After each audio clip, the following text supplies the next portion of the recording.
Hello, this is U.S. Immigration Attorney Sharifa Tharpe. I'm here live to take your U.S. immigration related questions. Put your questions in the comments now. I'm going to try to make this quick, this update quick, so that I can jump into your questions because I saw questions rolling in yesterday and I did not get to address a lot of those. So I want to address your questions today most of the time.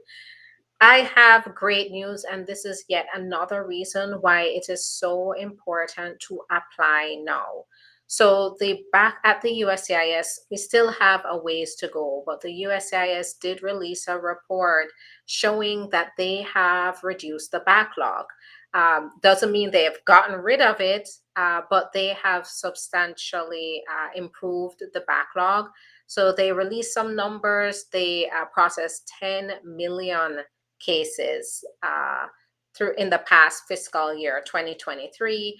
The process swore in 800 and I believe 78,000 new US citizens, and then reduced the processing times of citizenship applications from 10 months to 6 months.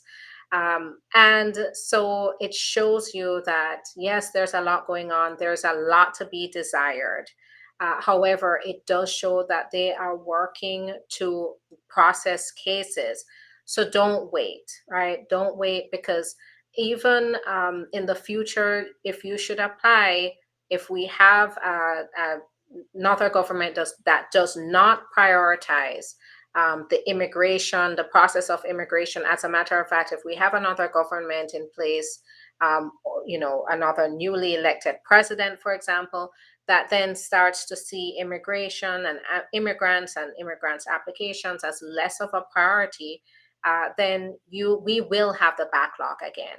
So once again, this is why it's so important to make sure that you get your applications in and you get it in fast, because once you get a solid application in, you get it in within a good amount of time, then it means that you are going to be one of those that are going to be the applicants that they review in the next year, because they're focusing on speeding it up.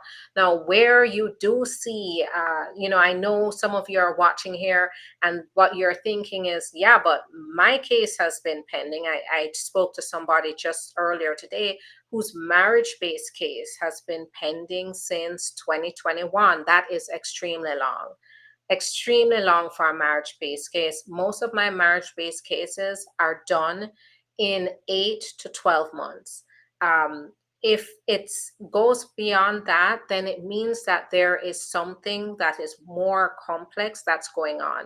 And I do have complex immigration cases, and we do expect processing times to be longer for those cases that are more complex, of course. But if yours should not be as complex as the ones that do take long, but it is taking long, it means that there's something probably going awry with the application. So this is where, for those of you who have not submitted your applications, don't go it alone, because this is exactly what happens. You don't know the intricacies of the immigration laws. You may not even know, and this is just because you don't do this day to day. You may not even know the purpose they're asking for the purpose of certain documents, the reason for certain questions, and you may overlook some of those questions. And that one question that maybe you missed, or that one document that you did not put into the process, into the application packet, could be that one thing that delays your application.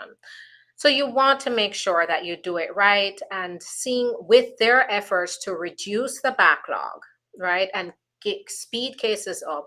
When they see an application that is ready, it's complete, they have everything they need, they are also eager. I have seen this firsthand, because that's what happens with my cases. They're eager to get them out quickly and get the answer, the decision to my clients quickly, because it's all there for them to review and then give a decision within a decent amount of time, or within the expected time. So that's the exciting news here with the backlog. And what that means is, if they did this in 2023 fiscal year, We're now in the 2024 fiscal year. That means that they're continuing to aim to reduce the backlog. The work continues, and so you want to be involved in that. Now, the other exciting news has to do with the law firm. So, we have been my schedule has been filled to capacity. And I do know that individuals want to get fast help. So, what I've done is I have another attorney has joined me here at the firm to be able to help me to advise you to determine what you qualify for and how we can help you move forward. So, Attorney Colon, so Bria Colon, if you go to the link in the profile, you will see Attorney Bria, and she will now start taking appointments. So, in addition to me, I now work closely with another attorney who will start taking appointments so we can get to the bottom of what your situation is quicker so we can help you forward. Now, that does not mean that I'm out of the picture completely.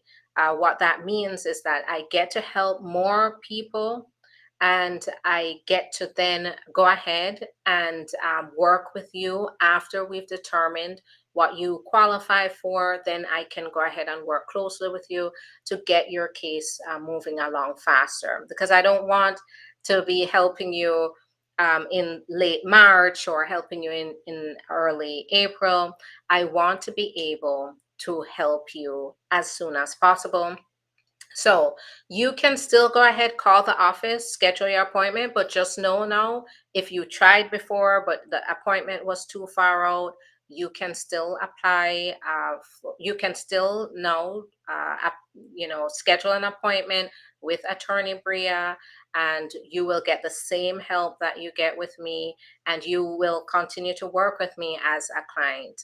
But this is the way that I'm making sure that I can help as many people as possible. So go to the link in the profile, schedule your own appointment. You can choose me. You can still look at my schedule. If that works for you, you can still choose me to talk to, or you can choose Attorney Bria. Attorney Bria has a much more flexible schedule, but Attorney Bria puts you through the same evaluation, works very closely with me, does the same evaluation as me, to see what you qualify for, how to get moving in and to achieve your immigration goals.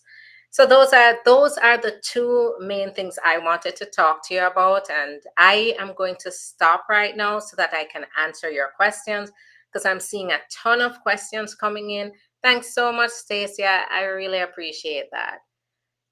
So let's go ahead and answer some questions. I'm going to go very quickly because I want to get to a lot of your questions. Can we make InfoPass appointment and check on my case in person? So I am not usually in the habit of doing an InfoPass to check the appointment. In the past, now when I earlier during Obama's time and during Trump's time, that no part of Trump's time, they threw out InfoPass completely. They took off that option. But when it was available, and if the case required me, if it was maybe taking too long or they didn't get something or wanted to deliver something in person, then InfoPass appointment was an option. But however, now I don't really make it a big process to schedule an InfoPass unless there's an additional issue that you need to address. So, for example, my clients that do want to travel on an emergent basis, that is going to be required, an in-person appointment to then tend to to make a decision about whether you can travel. So that's one of the issues, but usually I don't do the InfoPass, just to check the status of the case. Can I have your number? So it's 561 405 4889. And I'm going to put it in the comments. So I'm going to put a comment myself. And it's under immigration lawyer Sharifa. It's me in front of an American flag. So you can take the number from there, give us a call and schedule your appointment ASAP. Your appointment can be with me, or your appointment can be with Attorney Bria. If my visa is canceled, how soon can I reapply? So when your visa is canceled, unfortunately, it means that they found something, they found some form of violation or issue where they saw it fit to take away the visa. So what it does mean is that you will have a very hard time applying for your visa again. And if you're barred, so if they cancel it and you're barred for a certain number of years, at minimum, you're going to have to wait for those years before you reapply. And then you have to think about what was the wrongdoing, what was the violation involved, and how does it impact your eligibility for the future. So it's a lot more complex than saying, hey, your visa got canceled, but you can always reapply. Unfortunately, you have a hard road ahead of you to get that visa back.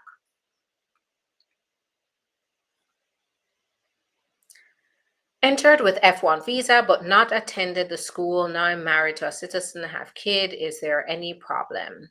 So it depends on how they interpret the fact that you have it depends on how you have how they interpret your entry into the United States. Did you do this based on fraud? If you did this based on fraud, as in you got the F1, but your real intention was to end up staying, that's going to be a problem. So if you have any concerns, this is where it's very important to be represented, because if you're not represented and they do bring up these allegations of fraud, it means that you are gonna, be in serious problems. All right, so here I am on YouTube. Put those questions in your comments. I'm going through very quickly. How long to apply for naturalization if green card received in 2021? So 2021. Now, if you got your green card through your U.S. citizen spouse, then 2024 is gonna be the year. If you are still with your U.S. citizen spouse, then 2024, you count 3 years from the date you got your green card, and you'll be able to apply for citizenship. Granted, of course, you meet all the other requirements. Thanks so much for the love on TikTok. Now, if you got your green card through any other means, it's likely going to be 5 years. Now, if you're a military member, 1 year. So um, that's that's the timeline that you'd be looking at, just depending on your situation. What CO9P category means? So CO9 is basically the category for family based or marriage based work permit, and then the P stands for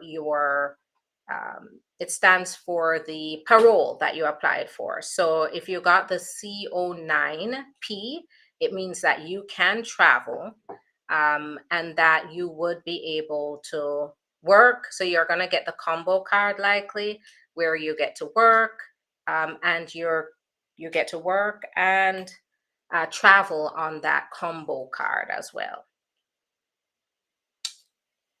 All right.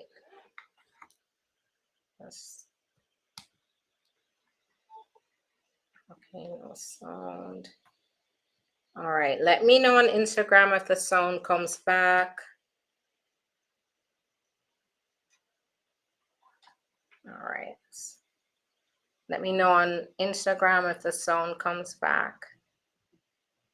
If not, I have to come out and go back in.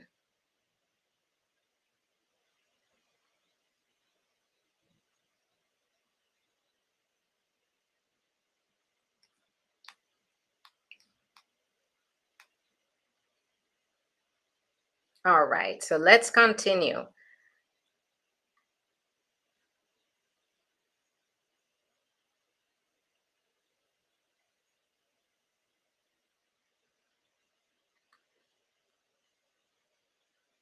Hello, I have a question. Tell me when you find a VAWA, does your lawyer get your biometrics letter? So, yes, so in this case, VAWA, so the attorney does get all the correspondence, and this is for safety reasons that they usually send it to the attorney.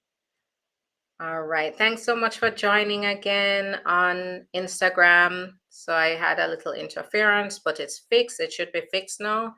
So we shouldn't have any more problems. All right. So on TikTok, let's go ahead and answer some questions here. How about the fiance? So I'm not sure what you're referring to with the fiance visa, but only U.S. citizens can apply for the fiance visa. The fiance visa is for those outside of the U.S., not here, and they you do have to show an intention that you plan to get married after getting the fiance visa, at least within 90 days of getting the fiance visa. So and you've met in the most recent 2 years in person, unless you can qualify for a waiver. What's the requirements for change of status? So you have to first thing, don't overstay.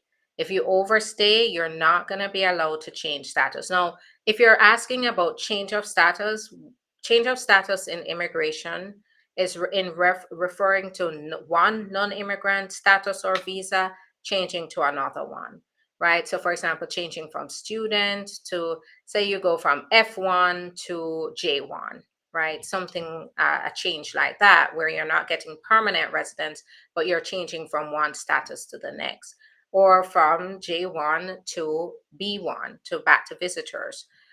So that's change of status. Adjustment of status is where you're applying to get the green card while staying in the United States. That has a number of requirements and it's going to depend on your circumstances. This is where it's very important to have a consultation. The purpose of the consultation is to determine whether you qualify for that.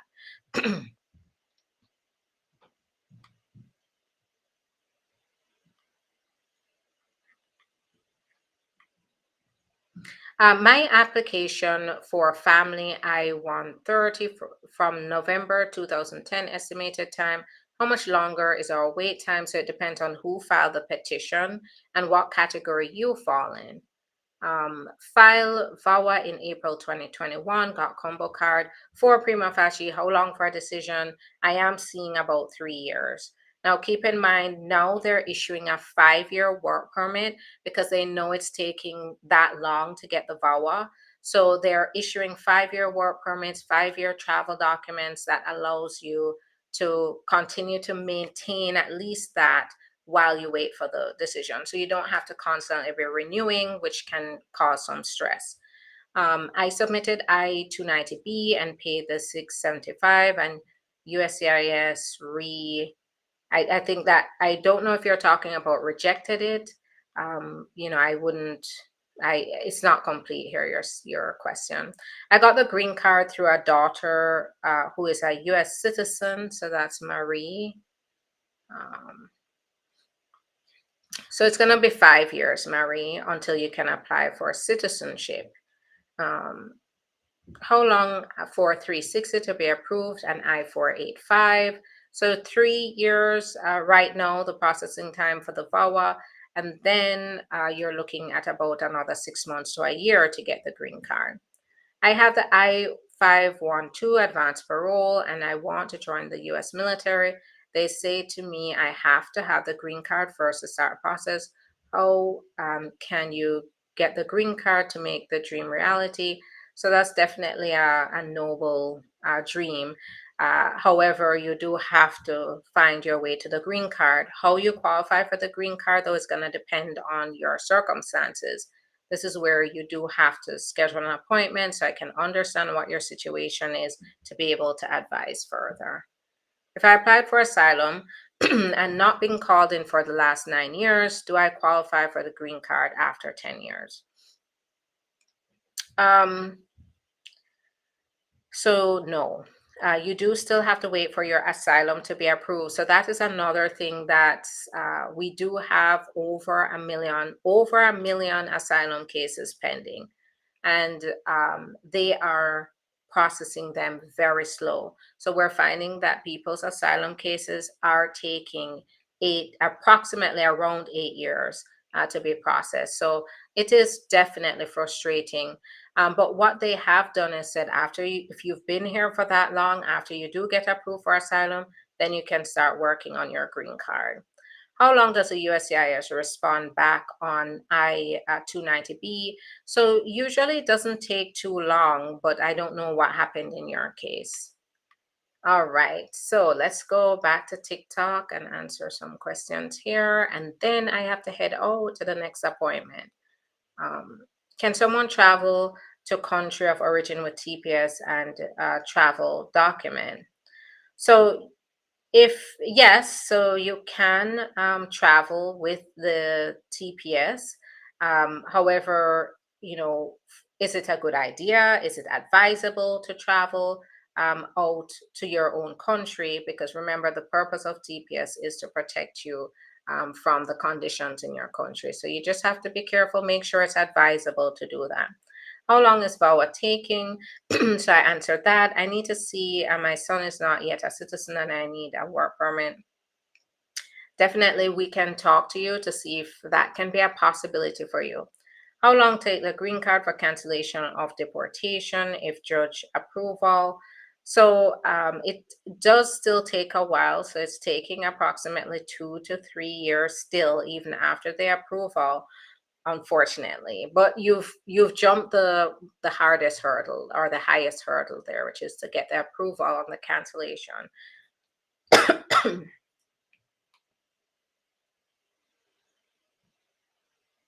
Thanks so much for the love and the gifts. My child has CRBA approved certificate and a US passport. Do I need to include this info on the I-130? So I would have to look at what kind of certificate you got. You know, where did you get this certificate from? What if you come into the country as a child and now 21?